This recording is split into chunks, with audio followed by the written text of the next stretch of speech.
Hey there, welcome to the DFS Build NBA Edition Thursday night basketball. Yeah, there's a Thursday night football game on. Already did a video for that, so you can check out the show on Slate if you'd like to. That'll be at the end of this video. You can also just join our Discord for free and catch all of our videos, get all access to all of our premium picks, and just come in and talk shop. If you do want the premium picks, $5.99 for the entire month for everything that we do. It's actually quite a bit of NFL content, and it's NBA core plays and GPP picks every single day, plus MMA.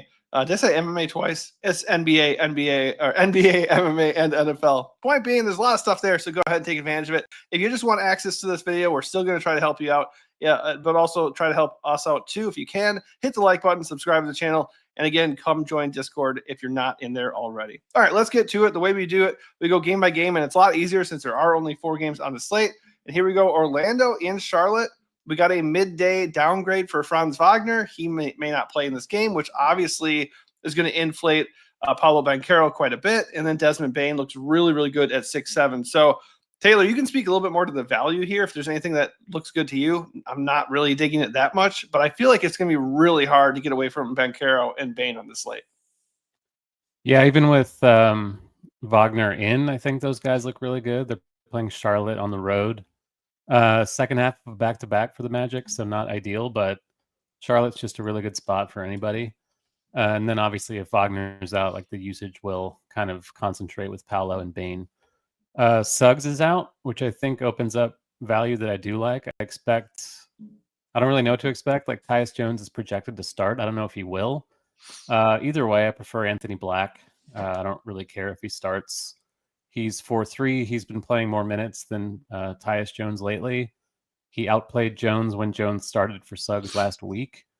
Jones has just been really awful this season. He's averaging less than half a fantasy point per minute. He's historically good, so I don't know if this is just like random struggles or if he's just getting washed or something, but he's super cheap. So if he starts, you can look his way again. But I do prefer Black either way. I just think the minutes are going to be stronger for him.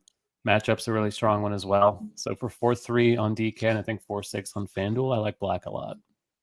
Yeah, I don't have a problem with it. Like, obviously, if Tyus starts at 3-6, I think I'm probably going to ignore the poor form to start the year because it's just such good savings, and there's like 4 really nice studs to pay up for on this slate, which is crazy for a 4-game slate. But I don't have a problem with Black either. We'll just see what the starting lineup looks like, and if Wagner is indeed out. Like, if Franz is in, I don't mind playing Franz, Bane, and Banchero, but I'm going to feel a lot less comfortable about that value. Like, I'm not going to be eager to go play Black or, even less so Tyus Jones. But like you said, the matchup is sublime on both sides. Honestly, these are fast-paced teams. Charlotte does not defend well. So this game looks very stackable, and it is the first game of the night. So we will get that news in time. So that is good. We'll have to keep an eye on it. All right, over on the Charlotte side, if I can talk today, LaMelo Ball has been awesome. 84 fantasy points just a couple of games ago. He is just going to be that streaky kind of guy. We know that. If the shot is falling, though, he obviously has shown us that he has as good of a ceiling as anybody on this slate. With that in mind and the setting here, 9-9 feels a little bit discounted for who Ball is now showing himself to be. Like, Wemby and Giannis are both right around 12K. So technically, you're getting a potentially comparable play for $2,000 less. I like that quite a bit. Don't know where the ownership is going to be on him just yet, but if he's going to be a little bit overlooked because of those two guys, that is very interesting to me. Colin Sexton's still fairly priced at 6-1. I'm okay with that. I don't think he's a lock necessarily, but the game environment and the price are totally fine. And I'm not super excited to play with the Charlotte value that much. There is Miles Bridges at 7-7. I don't know. Miles Bridges is just going to crush when I don't play him, and then when I do, he'll do nothing. It's just what he does. Where are you at on Charlotte? I wanted to add a couple things with Orlando. We didn't talk about Wendell Carter at 5-3 against Ryan Kalkbrenner, and no ceiling Wendell is what they call him. Yeah, but for 5-3 it's a really bad center slate. You have Wemby, you have Alex Sarr in a horrible spot. You can't play Bam at center on TK if Hartenstein is going to be chalk. I think 5-3 Carter's okay, and I think 3-5 Goga is okay. Backup center, not a comfortable play, but Goga is a really good per minute guy. And if Wagner is out, I would expect Tristan de Silva to start at 3-7. Not a great per minute guy so far in his career, but he's under 4K.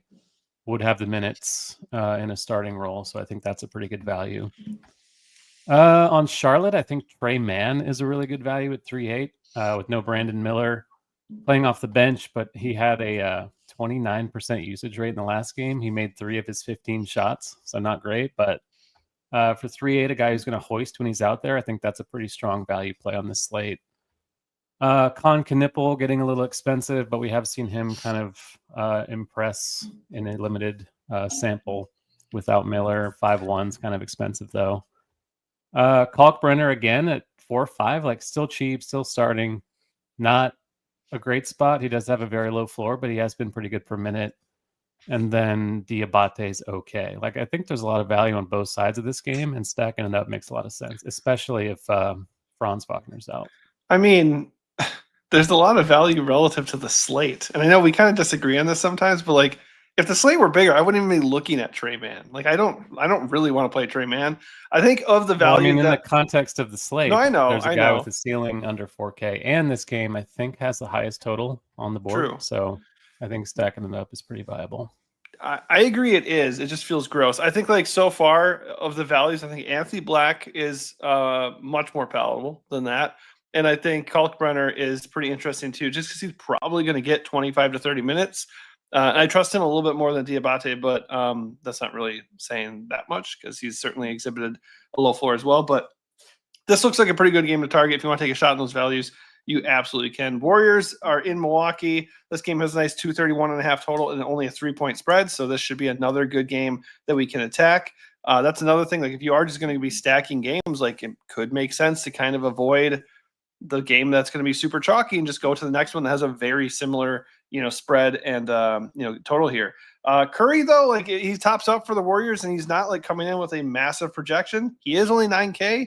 It is Curry. He can go off for 40 real points at any given time. So I still have interest in him. Jimmy Butler is nicely priced. Kuminga's okay at 6.3. I think if I'm going to do that, I would just go down $300 and go get Dre. I think he's a safer play. But in GPPs, Kuminga is probably the higher ceiling guy. And that's probably it. We might see a little bit more Al Horford to kind of defend Giannis. But for me, the Warriors are just those top 4 guys for the most part. I do have interest in Curry, though. I do want to be overweight just because it's like every other game he just goes off. So you kind of have to like the second he doesn't do anything, you have to think, okay, maybe next game he's going to pop, Yeah, and he's going to be pretty low owned on this slate. I think right. The spend ups we have like SGA and LaMelo at point guard. He's not going to be very owned, and if there is an unowned stud on this slate, I assume it's him. So he's fine. Milwaukee has been a pretty heavy 3-point fall as well, which obviously is him pretty well. So I don't mind looking his way as a differentiator. 9K. I think that's a fair salary on him. Going back to Kuminga a little bit, I don't have a ton of interest in Golden State in general. Like they just run a deep rotation. It's kind of unpredictable. I think Kuminga is okay. I think a smattering of Jimmy Butler is always viable. Draymond, whatever. Like I don't really ever feel good about Draymond not playing Al Horford. It's kind of just Curry and then a bunch of stuff I don't feel good about. Yeah, that's true. I think like Jimmy is like if you get to Jimmy, you feel reasonably good about it. And like Dre and Kuminga are just like last guys in kind of thing. Like if I land on those guys, it's fine. Do I feel amazing about them? No. But I am highlighting Curry. I think Curry is very interesting on this slate. On the other side, you do have Giannis. He has the, I think, second best projection of the slate, right behind Wemby. He's a little bit more expensive than Wemby. So you could go either way there. Him and Wemby both look great. The Warriors can be good defensively, but they don't really have anybody. I guess Horford, but he's old. And he's not going to play the whole game. So they just really don't have anybody that can actually stop Giannis. So he should feast like usual, projects very well. That's it for me, except for Ryan Rollins. Like you can take your shots on any of these other bucks if you want to. Like Miles Turner's price is coming down. There's Kuz, there's Bobby. I think Ryan Rollins, though, he looked really good last game. He's not expensive enough. Obviously, there's a floor there. Like Ryan Rollins could come back down to earth in this game and not perform as well. But in terms of role and everything, like he looks like a really good value. To me, that's a core play on this slate. I am getting to a lot of him. Doesn't feel good. I think he's pretty fragile in his role. Like he's been starting, but in the 2 games Cole Anthony has played when Rollins has started, they've essentially split the time. So if Rollins is going to be like significantly more owned than Anthony, which doesn't really look like the case right now, it doesn't look like either of them is like major chalk. I would kind of side with Cole Anthony for, I think, 700 less. I think that's a pretty good tournament play. But Rollins is fine, like at 5-5. I think he ran hot with the shooting in the last game. So once again, like there is a lower floor there than I think people might think based on the game logs and the minutes. Turner, I'm getting to a bit. I think it's just a function of center being horrible on this slate. Gary Trent, like a fine value getting minutes on the wing. They are pretty shorthanded without Kevin Porter Jr., so there are minutes available. I'm not getting to all the Giannis that I want to. He's averaging 2.2 fantasy points a minute this season without Damian Lillard, which is pretty nuts, but he's also 12-1. The matchup on paper doesn't look amazing, but I would like to get more Giannis than I currently am because it feels pretty bad being underweight on him. That kind of goes right into Don Play's question here. He says, on a small slate like this, do you look for a player who can get raw points? And the answer is absolutely. I said in Discord, I don't feel amazing about the prospect of going into the slate and not getting one of Wemby, Giannis, SGA, or LaMelo. I just think like the odds of all those guys not nuking isn't great. So I would probably go for one and then find somebody a little bit more low owned, like I was saying, like Curry. That's just my personal strategy. Where do you stand on that? I think a balanced build is pretty interesting tonight. Like you're running the risk of not having the guy who gets 80, of course, but there is a lot of mid-range value. We'll see what happens with the Wagner thing. I think that might dictate kind of where we go. Like Banchero's going to get a lot more ownership if Wagner's out. Bane's going to get a lot more ownership. So that might lead people more toward a balanced build. And if that becomes chalkier, then obviously the stars and scrubs looks a little bit better. Yeah, I don't even think you have to like. I think a traditional stars and scrubs is usually pairing, two true elites.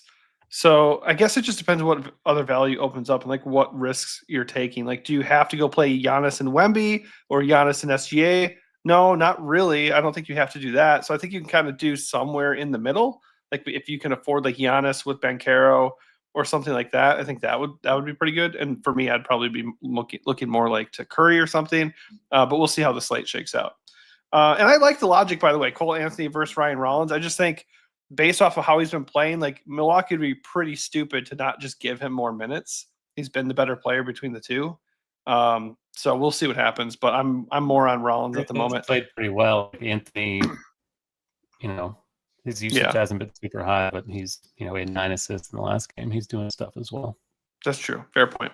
All right. Washington visits OKC. This game has a 15.5-point spread, even though there's no J-Dub or Chet for OKC.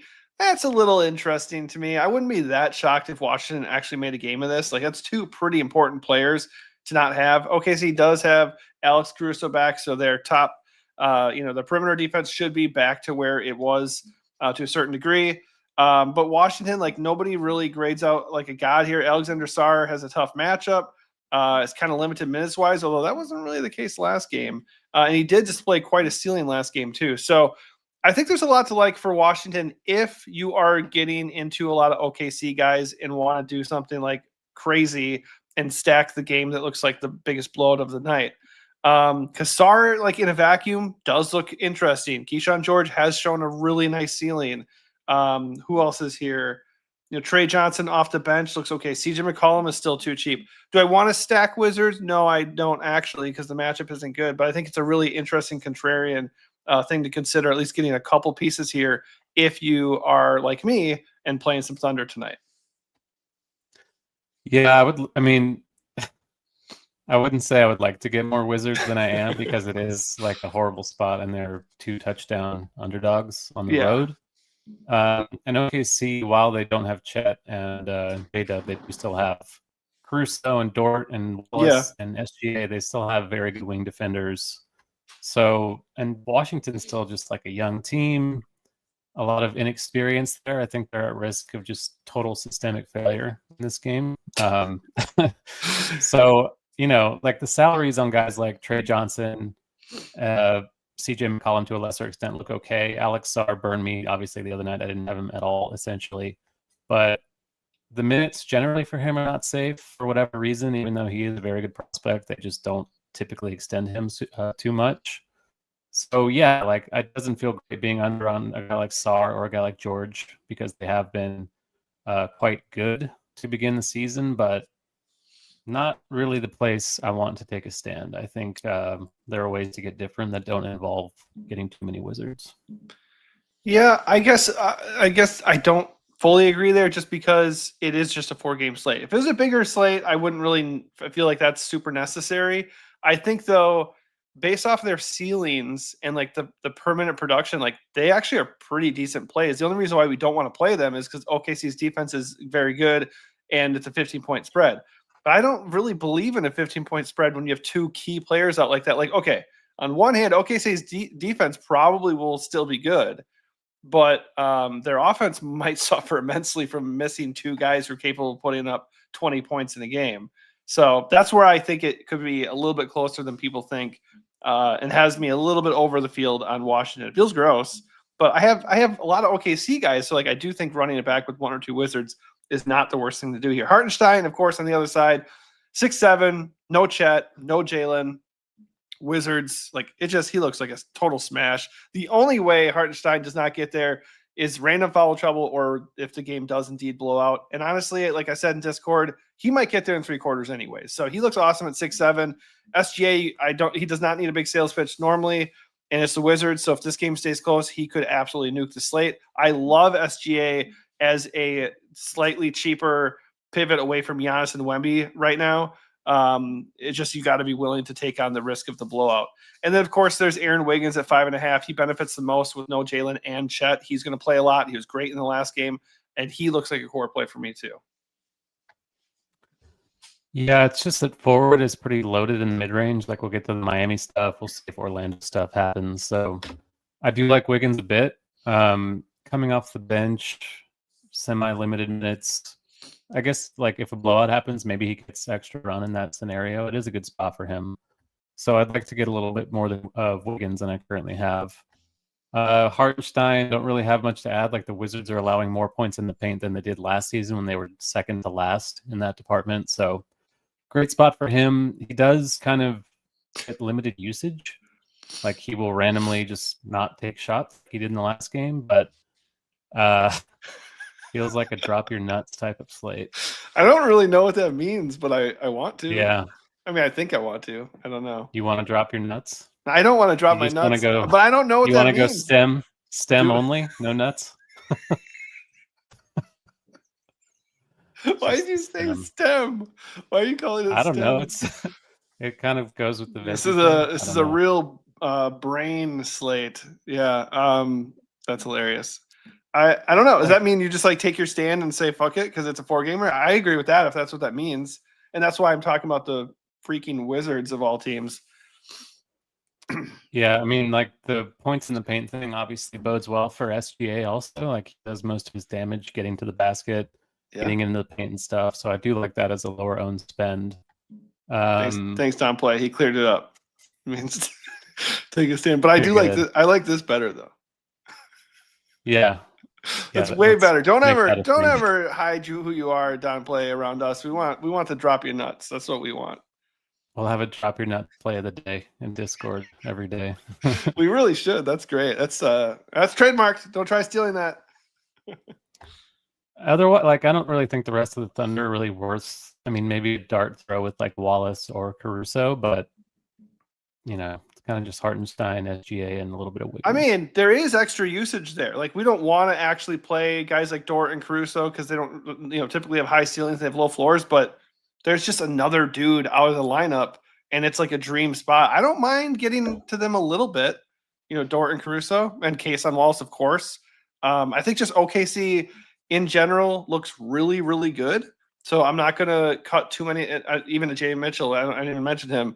He looks good too. Like I'm going to get a lot of exposure to the Thunder. And because I'm doing that, I'm going to get a little bit more exposure to Washington than I actually feel comfortable doing. All right. So last game of the slate, Miami and San Antonio. This one is a 7-point spread with the Spurs favored at home. Miami obviously continues to be without Tyler Hero. I think they're missing somebody else too, right? Norm Powell. Norm Powell, that is significant because he's been pretty damn good to start the year. That opens up usage out on the wings, and it obviously gives Bam a bump too. Don't really love the matchup with Wemby, but Bam looks good, projects good. The price is just about right. Andrew Wiggins looks good. The difficulty is going to be coming in like who starts, and do we want to play Jaime Jaquez off the bench at like 5-5? Where do you stand there? Yeah, I think he's a pretty fantastic play. Like the matchup's not good. The Spurs have been first in defense so far, but the Heat have also been first in pace, and that's something that has kind of unlocked Jaquez's game to an extent offensively. So even off the bench, he's typically seeing upwards of 30 minutes. He's still pretty affordable at 5'4". Like I still think there's some meat on that bone. Not the most comfortable play. I don't think it's a must play at that price point off the bench, but I have him as a core play as of now, so I'm probably going to get to a lot of him. Pele Larson, if he starts again, 4K flat, guard forward eligibility. I think he's okay. I don't think he's as good per minute as guys like Jaquez or Jovic, but he's cheap, good positional eligibility. The minutes in the last game were pretty secure in a starting role, so I'm okay with that. Jovic, fine. Like I prefer Jaquez, but Jovic is considerably cheaper now. Wiggins, Adebayo, you talked about Adebayo being a little bit too cheap, especially on FanDuel. He's DK flat still. Tough spot, but the usage should be there for him and Jaquez and Wiggins. So okay with all of them. I think Khalil Bear's fine at 5'1", center only. I don't love that, but again, it's a very weak center slate, so I think he's fine.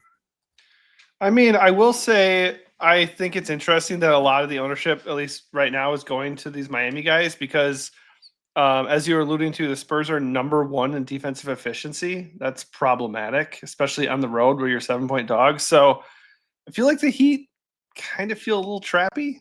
I think like on paper, a lot of them do look good. Jaime Jaquez, I think he's probably my favorite play because he's off the bench. He's not going to feel the brunt of it, right? So I think he's interesting. I think if Pele Larson gets ownership, I want nothing to do with that at 4K. Like that is something I'd be pivoting off of for sure. Don Play says, one play I can't play that has burned me is Drew Smith. I mean, I guess Drew Smith would get a little bit of extra run, but I don't ever feel good about Drew Smith. So yeah, that's where I'm at. Like Bam's a totally fine value. I think I'd like him a lot more in FanDuel. Like you said, he's a little bit cheaper there. And you need that extra player anyway. So I think I'd play him there. Not really going to get to him a lot tonight. But in a vacuum, like with the usage and the projection, he looks really good. Spurs, obviously, Wemby is a god. He's a little bit cheaper than Giannis. He projects slightly better than him. I wouldn't be shocked, like as we get into lock, that projection just keeps flipping. Like nobody knows what to do with these guys. They both look really good. I think I'm probably going to come down to where is the ownership, and whoever is the most owned, I'm just not going to play that guy. That's probably what I'm going to do because they all look good. SGA, Wemby, and Giannis. I'm probably going to play one of those three guys. And SGA is the most appealing right now because I get a little bit of savings, but you don't need to try very hard to get me interested in Wemby. The other guys just look good in terms of value. Stephon Castle with no Fox, he's fine. Vassell looks a little bit better than him, just because you save $500. And I think the best play there, though, is Dylan Harper at 5'4". Rookie, you know, the roll is going to be a little bit shaky and the floor can be a little bit lower than you like, but he's been playing well and he's really talented. So I think if you need another lower mid-range guy to save you some cash, he looks pretty good. Yeah, I totally agree about Harper. I think Castle's a little bit expensive, but that should keep the ownership relatively in check. Yeah. I feel like Wemby's going to be the most owned stud just because it's Wemby and the ownership's always kind of light on him, projected-wise, at least. I don't think projected-wise is a word, but I think it made I think it flies. Sense. It flies. Yeah, it's Wemby. He's been insane so far. Giannis has also been insane so far, though. So, like, if Wemby's ownership gets steamed and Giannis comes down as a result, I don't mind that pivot. 100%. But yeah, I think a pretty good value is also Julian Champagne starting 4,500, guard forward eligible. I don't really think he'll be owned either. So if you're looking for someone lower owned than this Miami stuff and the Orlando stuff and the OKC stuff, potentially, I think Champagne's fine, if not exciting. Keldon Johnson, kind of the same thing. Yeah, I was going to say Keldon Johnson. I'm surprised you wouldn't want to mention Harry Barnes. You always will just drop Harry Barnes in there.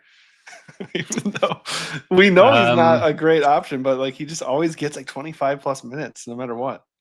Yeah, they have a Harry Barnes problem. I think So might kill Harry Barnes when he comes back. That's true. Carter He Bryant should. might play more than him as well. So I assume Harry Barnes will get phased out eventually. You would imagine. Okay, that is going to do it for us. We see 8 people live with us right now. If any of you guys are not already in our Discord, head over there. It is free. And if you're not already subscribed to the channel, please do so you do not miss out on other videos. You can also catch my Thursday Night Football breakdown for tonight's game if you need advice for that. Hopefully this helps you out. If it did, hit the like button, subscribe, and come and chat with us leading into lock. Thanks for watching and good luck.